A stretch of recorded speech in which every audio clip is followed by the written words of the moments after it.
Da-dang. Chapter 49. They fucked in the back door.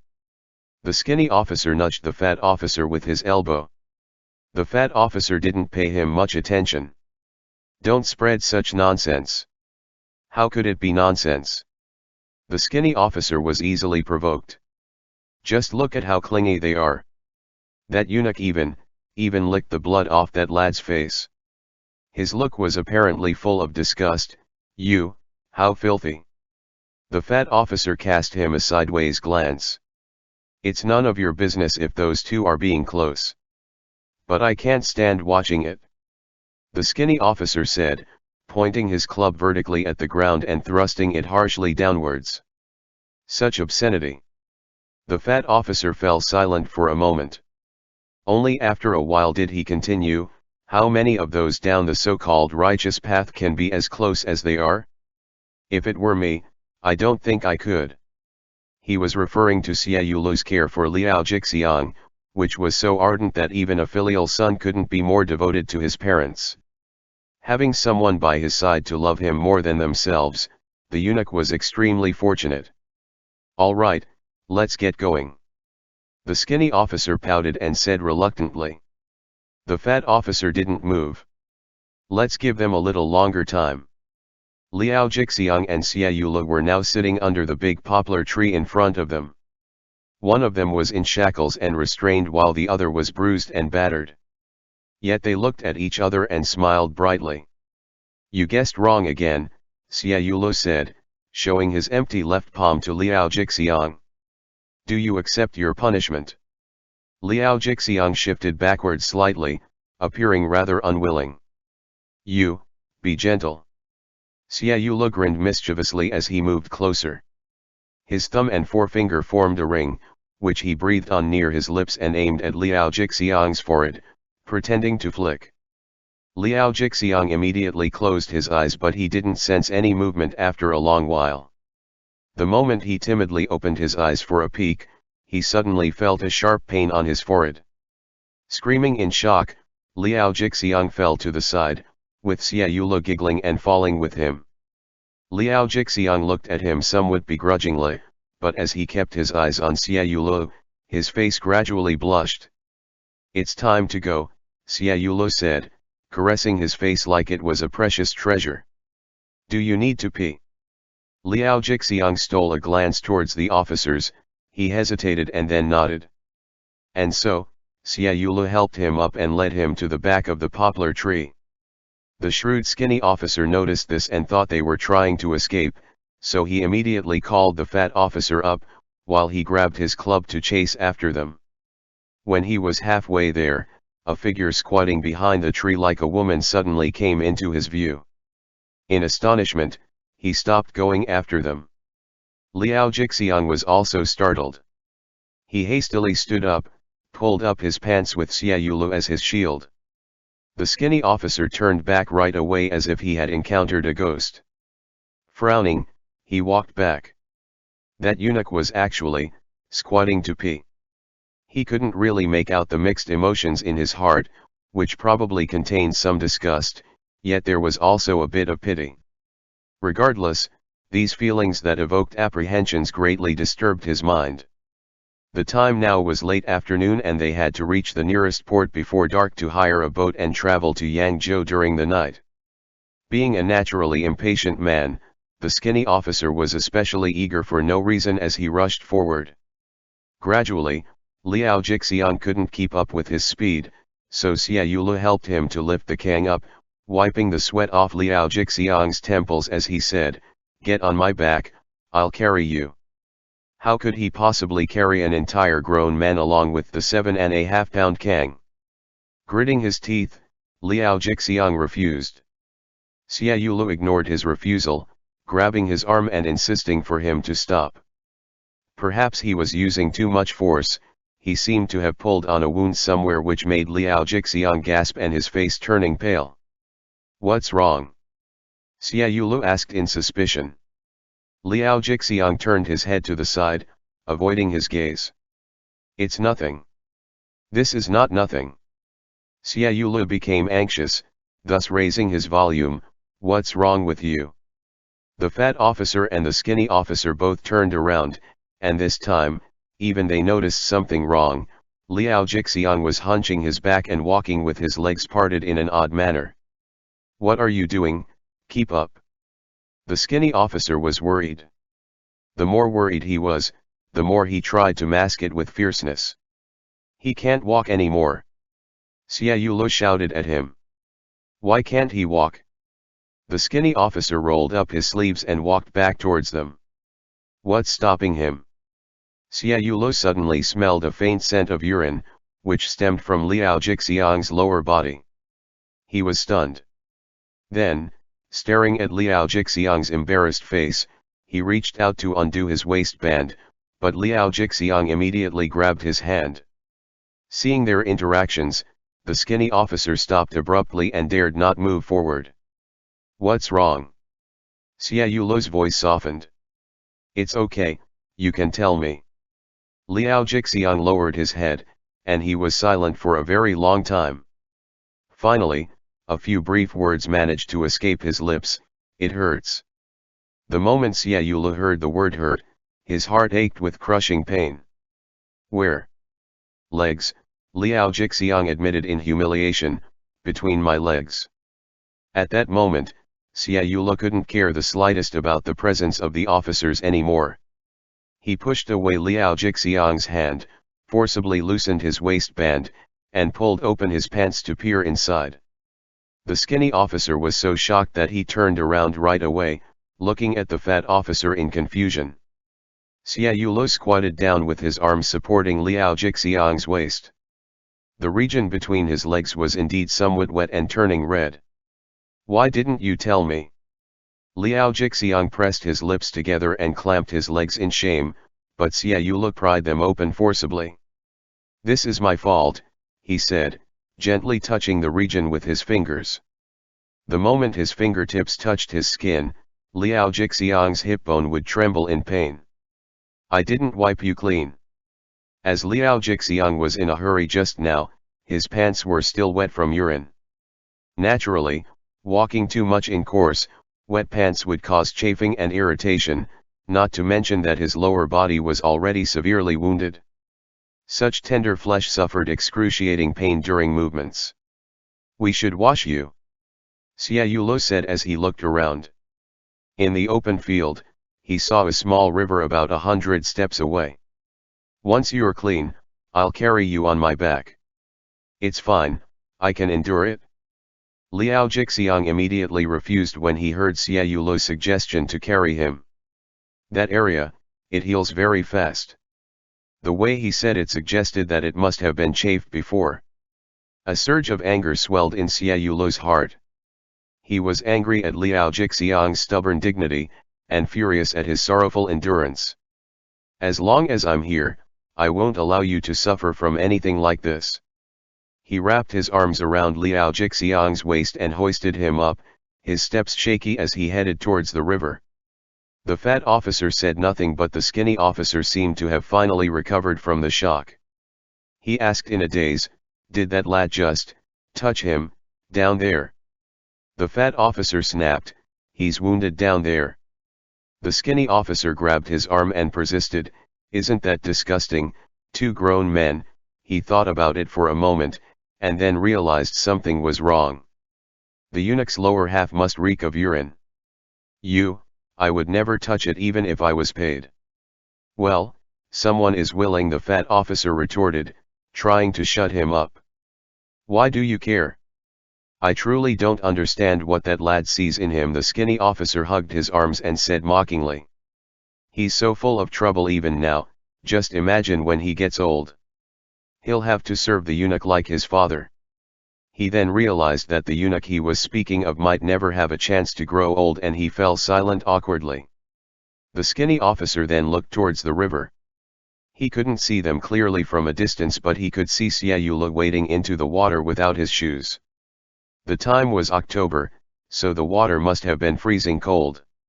He saw Xia Yulo pushed the duckweed aside, filled a wooden bowl with clear water, and carefully cupped the water with his hands to rinse the region between Liao Jixiang's bare thighs. While washing, he was constantly talking softly, which was probably things like "the water's cold, bear with me just a bit longer." At that moment, the sun was setting, dragging a veil of red dusk across the sky, granting their unconventional interactions a strange beauty in the golden red sky. "Time to go." The skinny officer's shout ruined the moment. "If you waste any more time, we'll miss the boat." The boat was a simple thatched piece, as long as 3 to 5 men, and as wide as an arm's length. The 4 of them squeezed inside the cabin, sitting and quietly listening to the sound of the oars outside. Liao Jixiang was carried onto the boat by Xie Yulu. By the time Xie Yulu put him down, there were already visible indents on his shoulders from the wooden kang. If his clothes were removed, there would certainly be a blood-red bruise there, yet he said nothing and didn't even frown. "Have some water," the fat officer said, handing him a water bag. Xie Yulu thanked him as he accepted it, but he didn't drink. Instead, he offered it to Liao Jixiang, who refused to drink out of fear that he might need to urinate again. The skinny officer seized the opportunity to snatch the water bag back, muttering, "You ingrate." The small boat rocked gently on the way, lulling everyone into its drowsy embrace. As usual, Xie Yulu was now tending to Liao Jixiang's hair, gathering the loose strands about his forehead and temples and tying them neatly. Suddenly, the skinny officer stood up. Why did the rowing stop? Indeed, the boatman was stealing some time off at night. "I'll go and check." The skinny officer appeared more like he wanted to get some fresh air, for he did not even take his club, and no one gave it a second thought. But when the fat officer was dozing off with his eyes half closed, the hatch was suddenly lifted from the outside, and the skinny officer returned. His head was drooping, and he suddenly collapsed like a corpse on the floor with a loud thud. Everyone jumped in alarm, staring fearfully at the violently rocking hatch, which creaked creepily along the waves. The fat officer nervously grabbed his club. "Water ghosts." Xie Yulu knelt down to check the skinny officer's breath. He was still alive, just unconscious. Water ghosts. Pirates on the waters. The fat officer listened attentively to the sounds outside, which implied that not many were waiting outside. He worked up the courage and stepped out, yet just as he lifted the hatch, something struck him on the head and made him collapse on top of the skinny officer. At that moment, Xie Yulu thought of nothing else.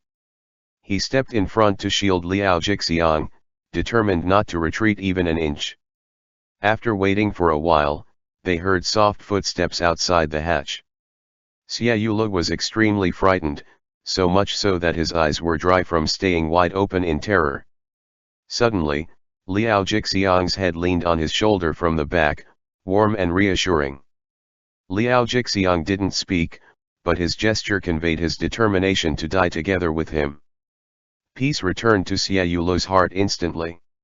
He turned his head around and brushed his lips against Liao Jixiang's cheek. He could feel him becoming thinner than before, his skin cold to touch.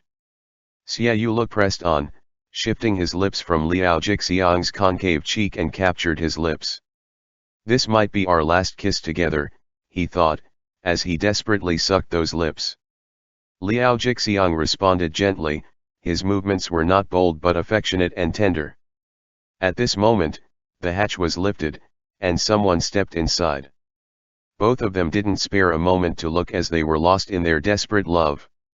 Suddenly, the water ghost called out, "Du Gong." Xie Yulu immediately released Liao Jixiang and looked over in shock. Tall, slender figure, straight, wide shoulders, double knives equipped on his chest and exuding a casual, untamed demeanor, it was Mei Aza. "Chigur." Liao Jixiang quickly covered his moist lips, rather embarrassed. Mei Aza had always despised Xie Yulu. He shoved him aside aggressively and grabbed Liao Jixiang's waist, trying to bring him out. Xie Yulu immediately sprung up to fight back, but at a turn of thought, he understood what was going on. Liao Jixiang's only chance at survival lies with Mei Aza. And so, he let go. Not only that, he emptied all his pockets of all the leftover money and stuffed them, silver pieces and coins, into Liao Jixiang's hands. Following his actions, Liao Jixiang also realized what was happening. He struggled violently and refused to leave. "You need to go." Xia Yulo shouted to Mei Azha, "Take him with you." Mei Azha ignored him, drew his knife out and prepared to break the iron lock on the Kang. Liao Jixiang, feeling cornered, slammed his Kang against Mei Azha in desperation. As the latter paused in his moment of pain, Liao Jixiang turned and fell back beside Xia Yulo. Xia Yulo's heart was filled with sweetness, yet the sweeter it tasted, the more insistent he was to push him away despite all reluctance. "You need to go." Liao Jixiang stared deeply into his eyes, pleading, "Don't push me away." Then, he turned resolute and stern. Like a piece of jade that would rather be carved delicately into a fine object that ended up destroyed than being roughly polished as a roof tile, he proclaimed, "Without you, I'd rather die." He meant it and Xia Yulo knew it, so did Mei Azha. "Lao Ba!" Mei Azha cried in anguish, "Are our years as family worth less than an outsider?" It wasn't a matter of comparison, because some feelings couldn't be compared. Liao Jixiang lowered his head without answering. After a moment, Mei Azha relented. "Fine," he said with his lips trembling, "as long as you agree to come with me." "But where can we run to?" Xia Yulo suddenly interjected, "No matter where we go, we'll live in fear." He glanced at Mei Azha subconsciously. "If you take us," his voice softened, "you'll never have peace." That one sentence made up Liao Jixiang's mind. "Chi Gur," he addressed Mei Azha nonchalantly, "I'm not leaving." It didn't come from a momentary impulse, nor was it out of despair. Liao Jixiang was extremely calm, even ruthless. "I want to die with him." "Have you gone mad?" Mei Azha roared, his growl shaking the roof of the boat. He pointed at Xia Yulo at the peak of his fury. "What has he done to you?" As if he had been enchanted, Liao Jixiang didn't meet his accusations. Seeing how his aggressiveness didn't work, Mei Azha had to soften, pleading pitifully, "Then let's go together, the three of us." Liao Jixiang chuckled all of a sudden, his laugh mocking and sharp. "Three of us?" He glared coldly at Mei Azha, "Did I just met you today? Those you can't tolerate never live long." Mei Azha's face turned expressionless. "Go." Although Liao Jixiang now had nothing left, he was still giving Mei Azha orders arrogantly, like an unbridled master or a willful child, "Leave me." Mei Azha was so humbled that he almost knelt down as he pleaded, "Without you, how can I live?" At the end of the day, Liao Jixiang was a merciless man. "Live however you want," he turned around, not sparing him even the faintest glimmer of hope.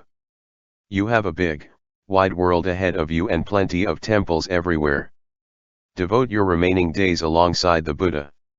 Despite the perfunctory tone of his words, Xia Yulo observed the heaviness as Liao Jixiang closed his eyes and within an instant, his cheeks were wet. End chapter.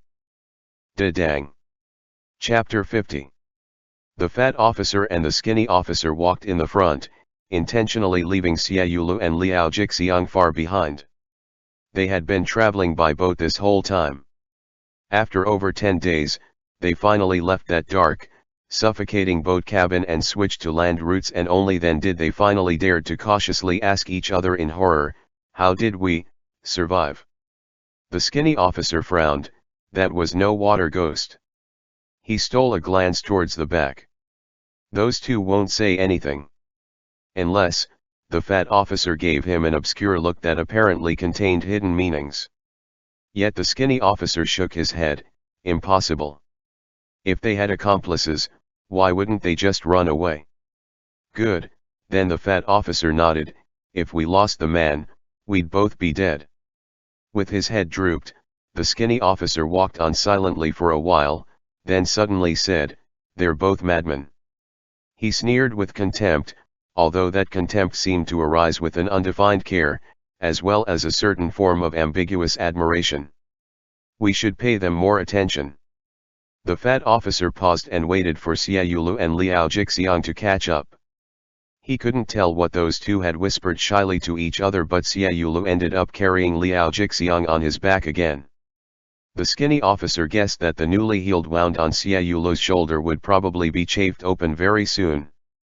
The sunlight was particularly strong on that day. The morning radiance made everyone warm, and by noon, it became even more brilliant. The four of them marched along the shadows under an endless canopy of verdant trees. The vast, borderless land was as peaceful as a gentle woman, devoid of any disturbing noise. All they could hear was the gentle rustling of the wind pushing the clouds above, and the quiet evaporation of dews from the grass and foliage. Liao Jixiang was now resting on Xiaolu's back, and right above his head were the shimmering leaves. For a moment, he felt almost as carefree as a jolly child. Occasionally, he would spot tiny fruits the size of one's fingernail. Small, bright, and red, hidden among the leaves, looking lovely to the eyes and must be delicious on the tongue. His hands were shackled in the kang, so he couldn't reach them. Xiaolu noticed and tried to lift him up with his own body. With much effort, Liao Jixiang plucked a branch off. He examined it back and forth, and then took a fruit into his mouth, crushing it between his teeth and savoring it on his tongue. That sweet taste became something he would never forget. Sour, isn't it? Xiaolu laughed heartily. Liao Jixiang used both hands to feel for his head and gently turned him around slightly, then he picked one of the small fruits and put it into Xiaolu's mouth. Oh, it's really sweet! Xiaolu exclaimed. Yes, Liao Jixiang lowered his gaze at him. This back carrying him, which was not exactly wide, was now his refuge for life, sweeter than those in Nanjing. Sweet, huh? The skinny officer in front of them heard this, and nudged the fat officer with his elbow. You pick one, too. The fat officer looked at him. You pick it, I can't reach. How could they not reach it if they truly wanted to? They were, in fact, awkwardly embarrassed. But in the end, and probably because they were coveting the fruit, the skinny officer suddenly jumped up and tore off a huge bunch of leaves from the tree. The branches came off with a few red fruits. He offered one to the fat officer, and eagerly swallowed the rest himself. Ho ho! It is really sweet. The fat officer immediately tried to rob more from the skinny officer, who laughed and playfully tussled with him. At that moment, they suddenly heard something rhythmic from afar, which must be the sound of horse hooves. Soon enough, two stallions were spotted heading in their direction. The riders were young men, and they appeared to have an urgent task.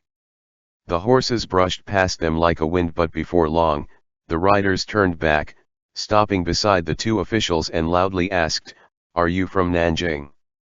The skinny officer paid them no heed. He gave them a sidelong glance without a word. One of the riders fished out a token made of brass from his waist pocket and flashed it to him.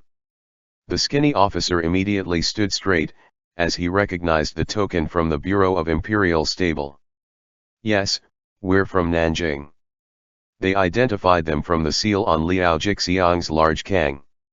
Xiaolu put Liao Jixiang down and slowly hid him behind his own body. Are they prisoners from the Weaving and Sewing Bureau? Just as the skinny officer was about to answer, the fat officer abruptly jumped in. They're not.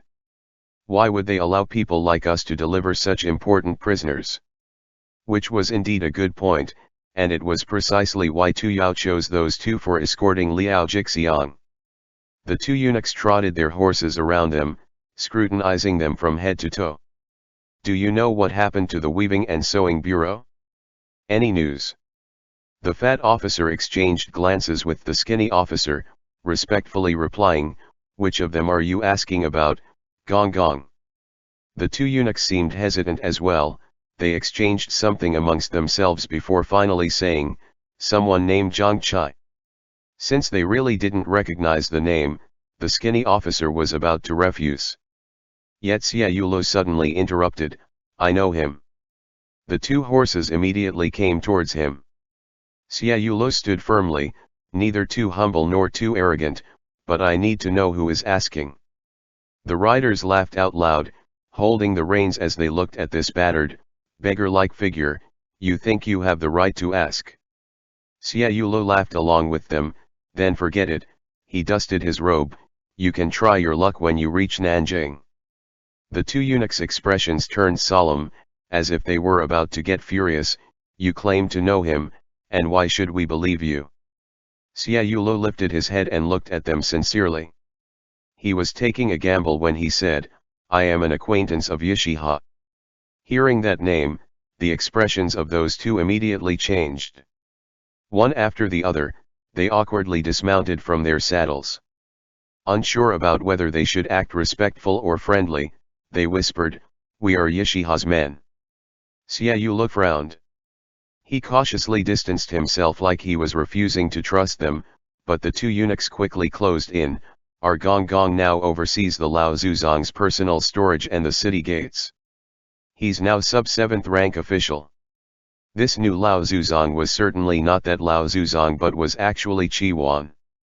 Xia Yulo was shocked that Yishiha had climbed so quickly under Chi Wan's favor. "Zhang Chai is dead." Behind him, Liao Jixiang's Kang suddenly clattered, suggesting fear of what might be revealed. In front of him, the two eunuchs eagerly pressed on. "How did he die?" Xia Yulo understood what Liao Jixiang was trying to imply. If what happened cannot be undone, why say it out loud and hurt more souls? When the Jin Yue raided the weaving and sewing bureau, Zhang Chai proved his valiant loyalty to his dugong. That ending was sensible and plausible, leaving no room for doubt and making the two eunuchs fall utterly silent for quite a while. Xia Yulo then added, "He's buried behind Lingfu Temple, with a stone tablet marking his grave." That small temple was where Xia Yulo first met Zhang Chai, and it was also the poor child's final resting place. Perhaps he was lucky, as he did not live to witness the fall of the weaving and sewing bureau, nor did he have his body exposed and tossed in the wilderness like Alio and the others. The two eunuchs were apparently disheartened. Perhaps they were originally hoping to earn some credit with Yishiha through excelling in this task. Regardless, Xia Yulo didn't pry further. After learning that they would still travel to Nanjing to see for themselves, they went their separate ways. That Yishiha, it seemed that he had achieved what he was hoping for, but what about his loss? It was immeasurable. Xia Yulo squatted down and helped Liao Jixiang back onto his back. "If only I could carry you for the rest of my life," he said as he looked up at Liao Jixiang, who understood his thoughts and slowly smiled. "Even in the afterlife, I will still have you carry me." Even in the afterlife, the words were ominous, yet they tasted like honey to Xia Yulo's ears. And although he was staggering forward with much challenge, he always had an almost foolish smile on his face. After they had stumbled forward for nearly a mile, a group of people suddenly emerged from the forest ahead and blocked their path. The leader was a young man no older than 17 or 18. He had a handsome face and was clad in the palace eunuch's uniform, which was made of dark blue silk, with elaborate embroideries of flowers, cloud, and python patterns over the shoulder and the chest. On his cuffs were delicate embroideries of white cranes, and his headband was embellished with agate beads. The boy was at least 5th ranked.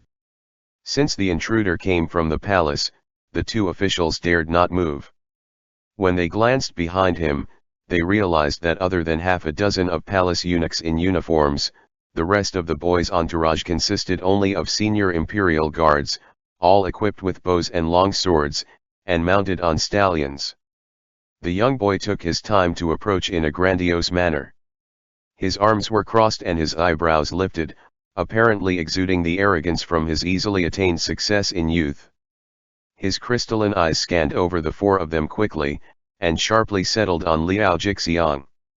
As he scrutinized him up and down like how one would eye a livestock, he seemed to be weighing his value before abruptly declaring, "Here is the emperor's decree." Liao Jixiang, Xia Yulo, and the two officials immediately knelt down. "To my dear old companion," the young boy lazily proclaimed, loftily looking down at the shackled Liao Jixiang. "Deep down, your emperor hates you, yet can't bear to let you go. Since you're being summoned, come back to Zhen quickly. Don't give your emperor any trouble. The outside is not safe, it's always better at home. Thus, decreed. Liao Jixiang was still in shock when the young boy helped him up. With the utmost courtesy and respect, the boy called him, Gong Gong. And so, the seals on the large kang were torn off, and the iron locks opened on the side. As the imperial guards exchanged documents with the officials, Liao Jixiang looked up at the young boy standing in front of him, delicate, clever, just like he once had been, a young soul flourishing under the favor of the emperor. Gong Gong, let's go. The young boy pressed close to Liao Jixiang's cheeks, his tone far from polite. Qi Wan's men were delayed by us at Zhuangduiji. If you want to return to the palace unscathed, you must. Liao Jixiang didn't pay attention to his words at all. As he abruptly turned around, he saw Xie Yulu being shoved around by the imperial guards. He knew Xie Yulu's temper all too well. Should conflict arise, those imperial guards would never show Xie Yulu any mercy. The young boy was enraged by Liao Jixiang's attitude. He growled to his men, "Take him back." Some imperial guards immediately swarmed over to pull Liao Jixiang away, making him fall and dragging him along. Even so, Liao Jixiang kept his eyes fixed on Xie Yulu, wanting to shout, "Don't be stubborn, just leave." Yet strangely, Xie Yulu didn't resist this time. Instead, he obediently followed the imperial guard's instructions and backed off slowly. Liao Jixiang could feel his blink slowing down in disbelief. He just couldn't understand, where did the old Xie Yulu go? That Xie Yulu who was willing to give up everything to tread this path with him, that Xie Yulu who would rather die than part from him. Why did he suddenly change? In that fleeting moment, a sharp pain surged in his heart. He thought Xie Yulu was finally intimidated and subdued by the emperor's authority, yet from a distance, he could observe no trace of fear on Xie Yulu's face. Instead, Xie Yulu looked like he was finally at ease, as if he had finally found a chance to carefully lift the precious treasure from his chest, still warm with his temperature, and reverently placed it down on the Buddha's altar. Could it be? Liao Jixiang was shocked. Could it be he was aware of this all along? Last time, on your antique shelf, I saw a private seal made of white jade. It's carved with a precious guest in golden sable. On that night, in their small courtyard of Santiago Lane, Xie Yulu did briefly mention it as he held him in his arms, when they were just about to fall asleep. He had also commented that the engraving wasn't very impressive. What did he reply at the time? He couldn't remember. Liao Jixiang felt his tears gathering in his eyes, overflowing, burning and threatening to boil, almost scalding his eyelids. "Chun Chu!" All of a sudden, he shouted, even startling the imperial guards dragging him. The young eunuch immediately ordered, "Hold him tight, bind him and throw him on the horse." Our love clearly defined. That's why he carved our love clearly defined. Liao Jixiang struggled fiercely using all his might.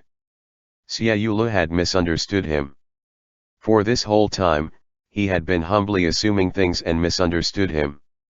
Only then did Xie Yulu resist the imperial guards. "Yang Chun, don't struggle, don't struggle."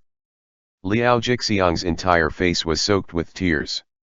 Being surrounded by so many men, he could only see Xie Yulu briefly through the gaps between the arms and bodies.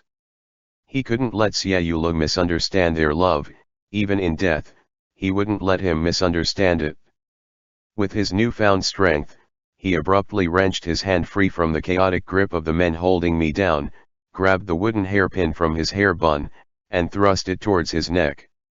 All the imperial guards suddenly roared in shock. Xie Yulu couldn't tell what had happened, so he squeezed forward in mindless desperation.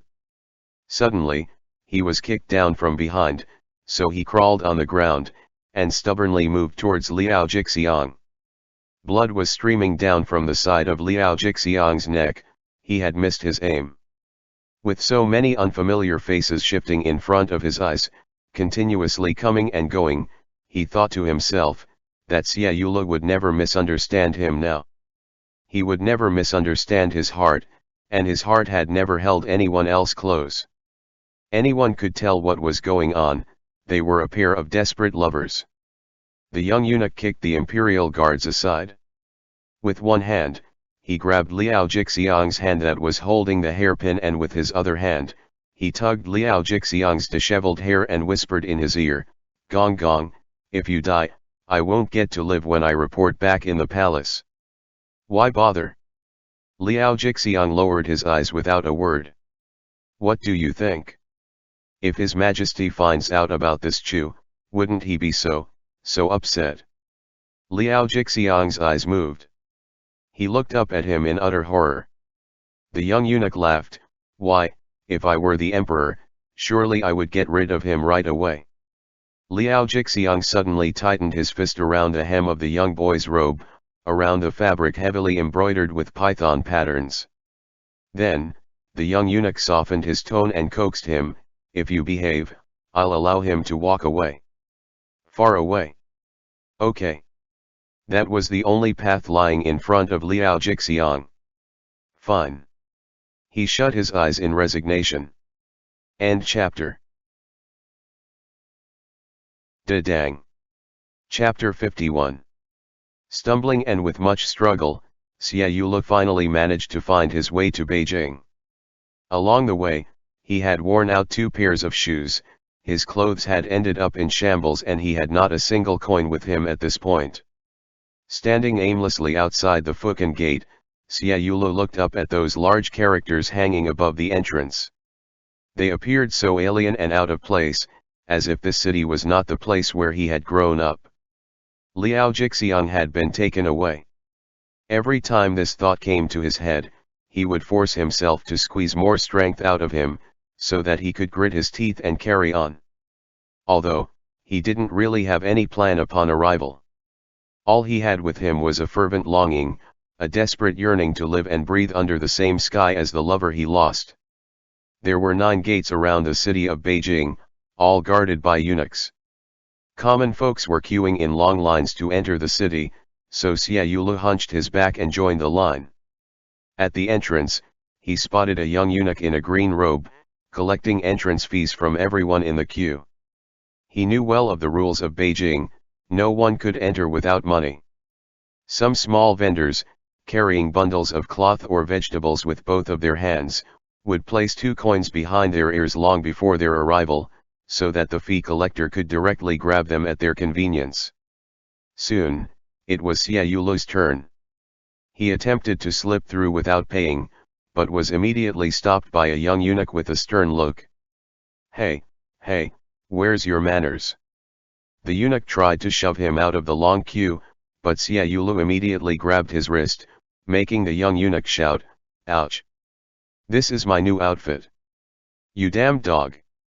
So, Xiaoyula had to quickly release his grip. In the meantime, he whispered, "Is your superior named Yishiha?"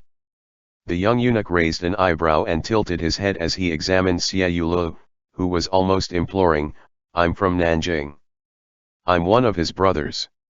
The young eunuch came closer, brushing the dust off Xiaoyula's face, his phoenix eyes tilting upwards. "Tall, and handsome, that's right." Xiaoyula took a step back. What does being handsome have to do with Yishiha? While his suspicion grew, the young eunuch seemed visibly delighted. He smiled sweetly as he said, "All right. Come with this one, Gong Gong." Just moments ago, he was shoved aside as a damned dog, but now he had become a Gong Gong.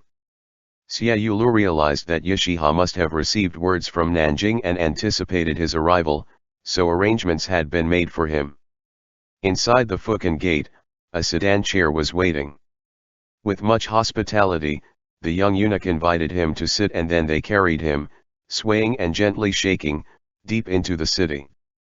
The sedan chair stopped at Ziwan, where most of the Dadang's private residences were located. The region was next to the courtesan alley, so there was always an air of indulgence and luxury about it. As Xiaoyula got out of the sedan chair, he saw how spacious Yishiha's residence was. High walls, stone beasts, statues and wells, everything he could think of was there. It looked like Yashiha had indeed ascended in the path of success after leaving Liao Jixiang. A steward immediately came out to greet him and lead him through the three-part courtyard filled with tall mulberry and elm trees. From afar, Xia Yulu could hear someone shouting from the main hall, "We oversee the Jiasui treasury, what does the Zangfa treasury have to do with you?" /Note 1. Jiasui treasury is one of the treasuries of the Ming court run by the eunuchs. Aside from medications, it also stores fabric and paint. 2. Zangfa treasury is one of the treasuries of the Ming court run by the eunuchs, which stores confiscated items from criminals. It was Yashiha. Xia Yulu recognized his voice. The steward immediately tried to make him feel at ease. Gong Gong is not very happy these past few days. He's quick to anger. Xia Yulu nodded. He knew exactly why Yashiha was angry, because of Zhang Chai. It wouldn't surprise him if Yashiha had lost his mind, let alone mere anger. Where's her ladyship? In Beijing, no matter how big or small a eunuch's title was, everyone had a lady wife or mistresses. Yet the steward waved his hand dismissively. Our Gong Gong has no interest in that. He gestured toward the west side where the brothels were. He never visits there. After Yashiha let out his fury, he shouted outside for the audience. And so, the steward quickly led Xia Yulu inside. The moment Xia Yulu stepped into the chamber, he saw Yashiha dressed in a robe with extensive embroideries in golden threads around the knees, sitting formally at the main seat.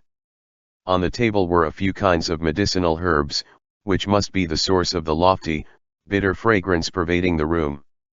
Xia Yulu then recalled that the Jiazi treasury was indeed in charge of medicines. Yashiha glared at him without rising. The skin around his eyes were dark and swollen, and his eyes were bloodshot, like he had not slept for days. With a wave of his hand, he dismissed everyone, then he lowered his head. After a quiet moment, Xia Yulu heard him sniff. Then, he asked in a muffled voice, "Ah Chai's final moments, were you there?" "No," Xia Yulu replied honestly. Bang! Yashiha slammed his fist on the table, sending 2 yellow balls of medicine rolling to the ground. Xia Yulu was about to pick them up when Yashiha suddenly crushed them underfoot. "No one will have it easy," he lowered his voice and hissed in hatred, "a life for a life." Xia Yulu knew what he was implying, but just like one's arm can never be as strong as one's thigh, similarly, all Yashiha could do for the moment was talk. "Liao Jixiang is back. Have you seen him?" Yashiha stood up and rubbed his eyes. "I've heard about it."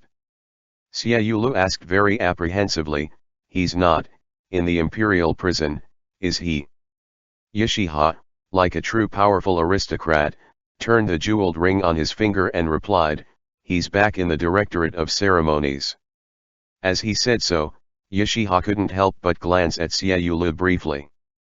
However, he immediately diverted his gaze as if he couldn't bear to maintain eye contact with him. 4th rank, the attendant eunuch. ******. In a drizzle, Xia Yulu walked towards Mill Alley under a cloak. He stopped at the second house on the east side, a rather inconspicuous courtyard which had an old pagoda tree in the center. He paused there for a moment before knocking gently.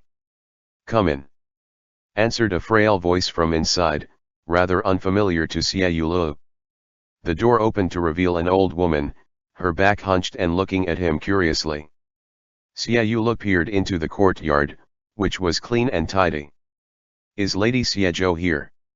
"What Xiezhou?" The old woman laughed, her wrinkles crumpling her face. "She remarried long ago, to the Ol Sun family south o air." Xia Yulu looked in the direction she pointed, the Sun family who owned the fan shop. The old woman didn't give him a direct answer. "Ah, yeah, must be er husband." Her pea-sized eyes suddenly widened in astonishment, but as those words left her mouth, she found them inappropriate and quickly corrected herself. "You're Mr. Xie, that's so." Xia Yulu nodded awkwardly. And so the old woman ushered him inside, Brushing the rain droplets collected on his cloak as she spoke, she said, "You're an official in Nanjing. So, ya back. Just for 2 days. Why didn't ya come home?" "I was staying with a friend. I have some matters to attend to." The old woman led him inside and eagerly poured him some water. "She hired me to look after this place for her. Said ya won't be back any time soon."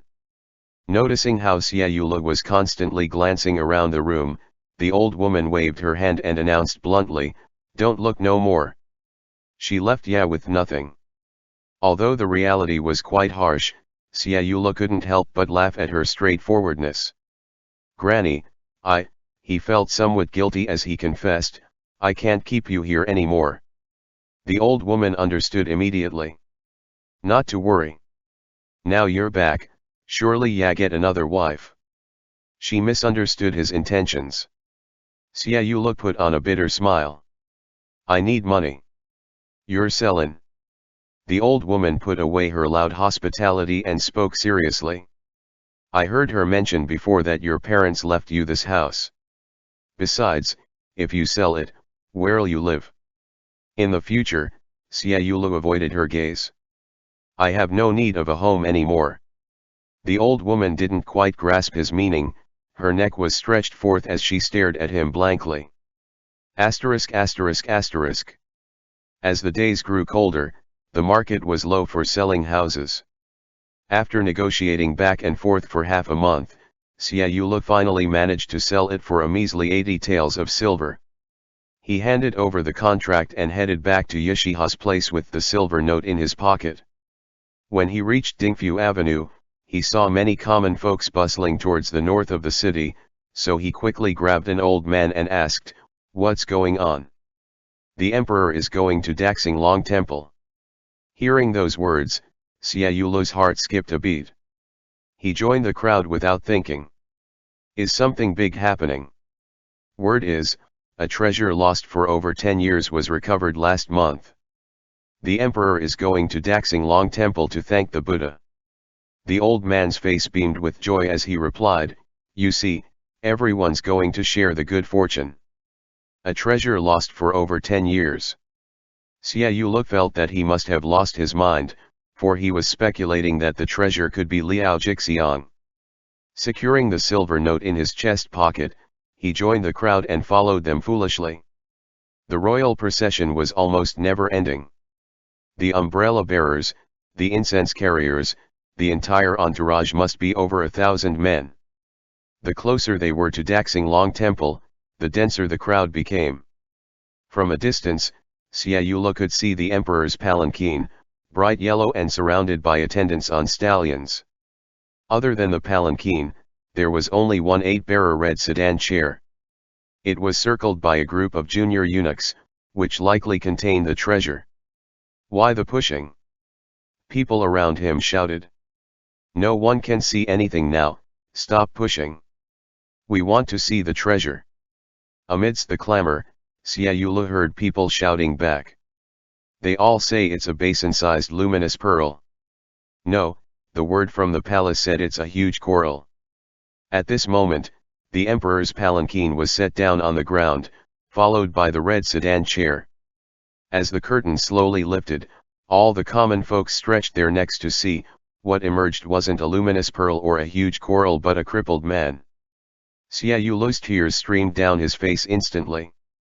"Hey, I think," the crowd was murmuring again, "the treasure must be on that cripple."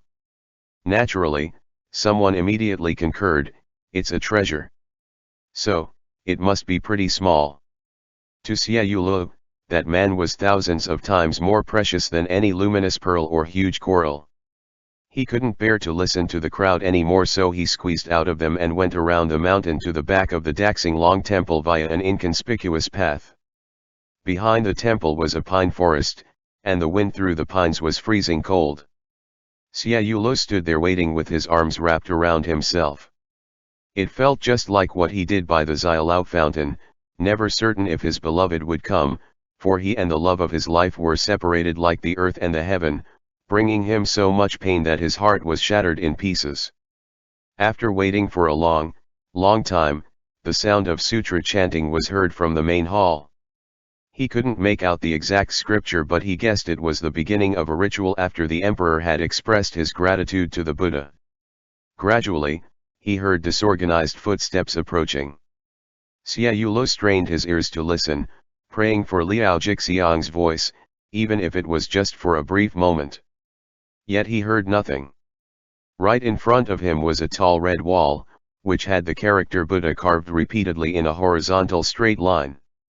Set apart by the wall were two worlds, incredibly close yet vastly apart. Suddenly, he heard laughter. It belonged to the junior eunuchs. Xia Yulu immediately pressed his ear against the wall. Since the eunuchs dared to laugh, surely the emperor was not nearby. Grasping onto a fleeting idea in his desperation, Xia Yulu worked up the courage and began to sing. Oh, the melon seeds hidden in pointy shells, here I crack them to give to my lover. I sing to him, the taste of melon seeds is just this plain, so why don't you take care, to taste the sweetness on the tip of my tongue. The world within the wall became silent. And he sang again. Oh, the melon seeds hidden in pointy shells, here I crack them to give to my lover. I sing to him, the taste of melon seeds is just this. Who's there? A junior eunuch inside yelled. Daring to sing such indecent songs here. Startled, Xia Yula wanted to run, yet he knew if he fled now, his only chance would be gone.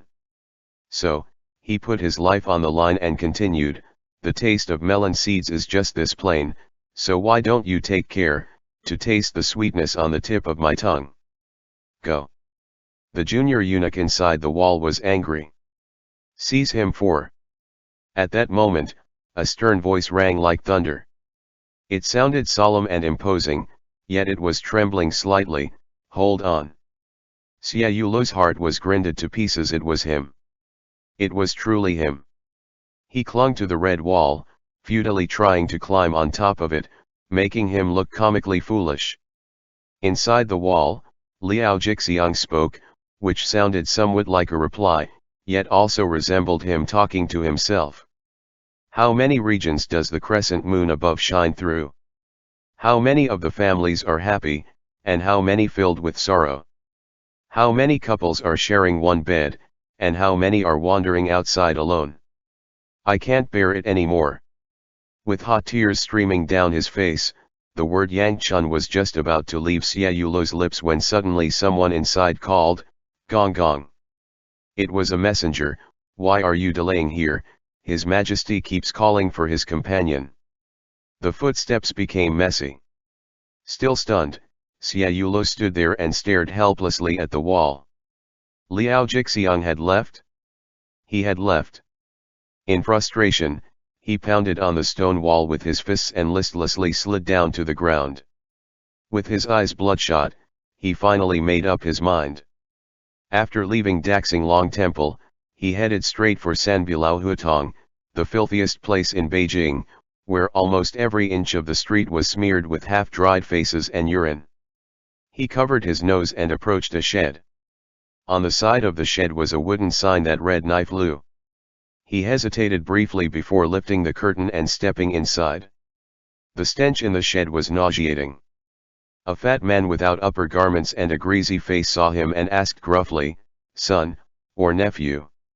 Xia Yulo choked briefly before finally blurting out, myself.